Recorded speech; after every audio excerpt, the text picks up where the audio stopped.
Hi வணக்கம். நாம் இன்றைக்கி பார்க்க போகிறது நவம்பர் மாதம் 2வது வாரத்துக்கான நிஃப்டியோட ட்ரெண்ட் எப்படி இருக்க போகுதுன்னு பார்க்க போகிறோம். அதுக்கு முன்னாடி புதிய அதிபராக தேர்ந்தெடுக்கப்பட்ட ஜோ பிடனுக்கு நம்ம ஒரு வாழ்த்தை சொல்லி வச்சுடுவோம்.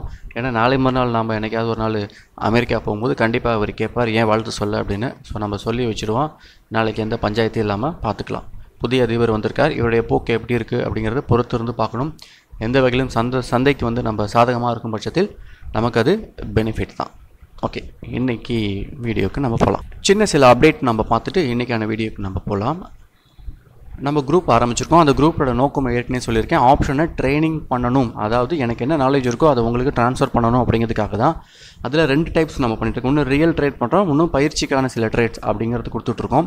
இனி வருங்காலம் தொடர்ந்து ரொம்ப அதிகமான அந்த பயிற்சி ட்ரேடும் ரியல் ட்ரேடும் நிறையா இருக்கும். பட் நம்பர்ஸ் இன்க்ரீஸ் ஆக ஆக எனக்கு கொஞ்சம் ஆர்வம் கூடும். அந்த வகையில் நம்ம போன வாரம் என்ன பண்ணியிருந்தோம் அப்படின்னா 26,400 புட்டை வந்து நம்ம ரைட் பண்ண சொல்லி நம்ம மெசேஜ் பண்ணியிருந்தோம். அப்படின்னா 26,400 பேங்க் நிஃப்டி போன வீக்லி எக்ஸ்பைரிக்கு போகும் அப்படிங்கிறதுக்காக பண்ணோம்.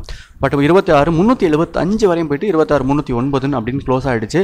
இன்னும் ஒரு கொஞ்சம் 26,400 க்ளோஸ் ஆகியிருந்தால் நமக்கு நல்ல ஒரு பெரிய ப்ராஃபிட்டை நம்ம பார்த்துருக்கலாம். பட் இருந்தாலும் மிஸ் ஆகிடுச்சு. ஓகே, 26,400 எப்படி போச்சு அப்படின்னு நண்பர் கேட்டார். அவருக்கான ஆன்சர் நம்ம பண்ணிடலாம். நான் தொடர்ந்து சொல்கிற ஒரு விஷயம் என்னென்னா, கேப் டவுன் கேப் அப்போ கவனிச்சிட்டே வாங்க. தற்போது மார்க்கெட்டோட ரேட்டை பார்த்துக்கோங்க. அதுக்கு முன்னாடி எங்கேயாவது கேப் டவுன் நடந்திருக்கா இல்லை கேப் அப் நடந்திருக்கா அப்படின்னு பார்க்கணும். அந்த வகையில் மார்ச் 11-12 பார்த்தோம் அப்படின்னாலும் 26,400 ஒரு பெரிய கேப் டவுன் வந்து நடந்திருக்கு. ஸோ அப்படின்னா இந்த வாரம் வந்து அதை ஃபில் பண்ணுறதுக்காக போகும் அப்படின்னு ப்ரெடிக்ட் பண்ணி தான் 26,400 அப்படிங்க எடுத்தது. பட் 26,300 எடுத்திருந்தோம் அப்படின்னா அல்டிமேட்டாக சூப்பர் ப்ராஃபிட் பார்த்துருக்கலாம். அதே நேரத்தில் பாருங்கள், ரீசெண்டாக 27,800 ஒரு டவுன் நடந்திருக்கு. அதுக்கு முன்னாடி பார்த்தோன்னா 28,800 இருக்குது. அதுக்கப்புறம் ஆல்மோஸ்ட் வந்து 30,000. ஸோ பேங்க் நிஃப்டியை பொறுத்த வரைக்கும் இந்த லெவலில் தொட அடுத்தடுத்து அந்த கேப் டவுனை ஃபில் பண்ணதுக்கு அப்புறம் தான் கரெக்ஷன் ஸ்டார்ட் ஆகிறதுக்கான வாய்ப்பு இருக்குது. பட் அதே நேரத்தில் கேப் அப்பும் நடந்திருக்கு. ஸோ இந்த இடத்தெல்லாம் பார்த்தோன்னா கேப் அப் நடந்திருக்கு. ஸோ இதே ஃபில் பண்ணுறதுக்கான பாசிபிலிட்டிஸ் கீழே வருது. ஸோ இதெல்லாம் நீங்கள் லேர்ன் பண்ணால் மட்டும்தான் அழகாக கற்று அந்த ஜோனில் வந்து நம்ம பைசா பார்க்கறதுக்கான பாசிபிலிட்டிஸ் முடியும். ஓகே, 1. 2வது அப்டேட் என்ன அப்படின்னா, நம்ம சேனலை பார்த்து ஒரு நண்பர் வந்து ஒரு குரூப் ஃபார்ம் பண்ணி அந்த குரூப்புக்கு நீங்கள் ட்ரைனிங் பண்ணணும், ஸ்டாக் மார்க்கெட் வேணாம் பட் பேசிக்ஸ் ஆஃப் இன்வெஸ்ட்மெண்ட்லாம் வேணும், நீங்கள் தொடர்ந்து சொல்லிக் கொடுக்க முடியுமா அப்படின்னு கேட்டார்.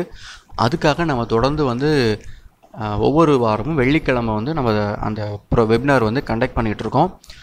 கிட்டத்தட்ட 8 வாரம் அது கடந்து போயிட்டுருக்கு.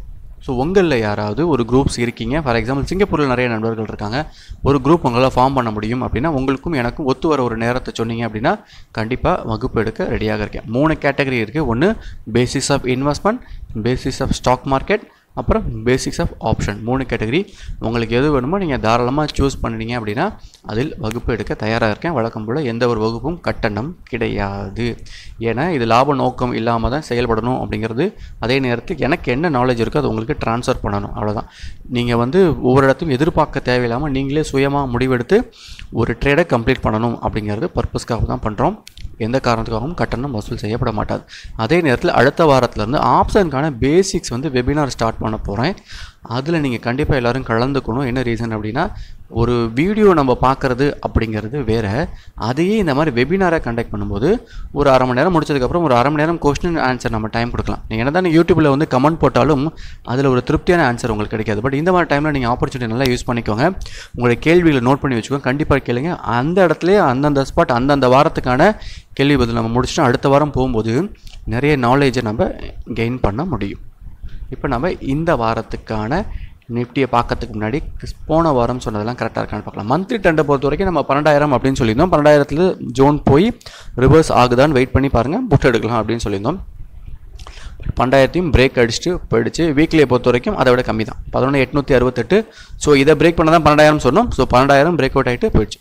பட் இன்னொரு முக்கியமான விஷயம் என்னென்னா, இது வந்து ஒரு ஆதங்கம் அப்படின்னு கூட நம்ம சொல்லலாம். இப்போ ரிலையன்ஸை பொறுத்த வரைக்கும் இல்லை சில ஸ்டாக்ஸ் வந்து நான் டெக்னிக்கல்ஸ் ட்ரெண்ட் கொடுத்துருந்தேன்.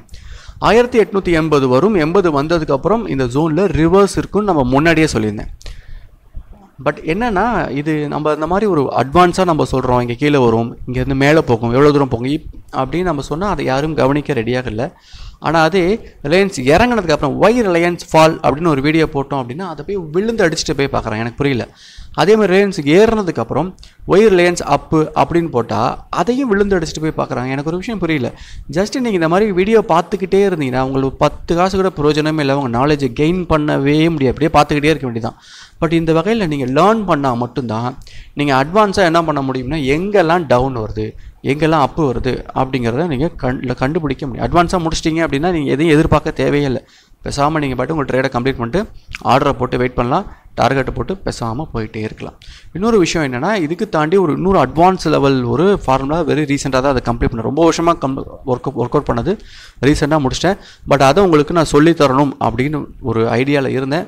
பட் இதுக்கு பெரிய ரெஸ்பான்ஸ் இல்லை அப்படிங்கிறதுனால அந்த அட்வான்ஸ் சாஃப்ட்வேரை பொறுத்த வரைக்கும் நான் எனக்கும் என் கிளைண்ட்டுக்கு மட்டுமே ஷேர் பண்ணணும் அப்படிங்கிற ஐடியாவுக்கு வந்துட்டேன். ஸோ இனிமேல் அதை யூடியூப்பில் அதை பற்றின டீட்டெயில்ஸ் வராது அப்படிங்கிறது சொல்லிடுறேன். பட் இந்த டீட்டெயில்ஸ் கண்டிப்பாக வரும். கேமை பொறுத்த வரைக்கும் வரும். அது எந்த மாற்றமும் கிடையாது. காரணம் என்னென்னா ஒரு ஆதங்கம்னு சொல்லலாம். எவ்வளோ தான் நம்ம இவ்வளோ தூரம் இவ்வளோ கீழே வரும் இல்லை நிஃப்டிக்கு ட்ரெண்டு சொன்னாலும் அது யாரும் பார்க்கறதுக்கு ரெடியாக இல்லை. நிஃப்டி இறங்கினதுக்கப்புறம் பார்த்தோன்னா ஒய் நிஃப்டி ஃபால்னால் போய் விழுந்து அடிச்சுட்டு பார்க்குறாங்க. நம்ம முன்னாடியே இறங்கும்னு சொல்கிறோம். நிஃப்டி ஏறும்னு சொன்னோன்னா யாரும் பார்க்க ஆள் இல்லை. பட் அதுக்கப்புறம் வீடியோ யாராவது ஒய் நிஃப்டி ரைஸு அப்புன்னு போட்டால் அதை விழுந்து அடிச்சுட்டு பார்க்குறோம். பட் என்னை பொறுத்த வரைக்கும் அப்போ அந்த அட்வான்ஸ் சொல்லிக் கொடுக்குறத பிரயோஜனம் இல்லை அப்படின்னு தெரிஞ்சதுனால அந்த முடிவு. ஓகே, அடுத்ததாக இந்த வாரம் எப்படி இருக்க போகுது அப்படிங்கிறத பார்க்கலாம். ஸோ போன வாரத்தில் ஹை லோ க்ளோஸ் கொடுத்துட்டோம்.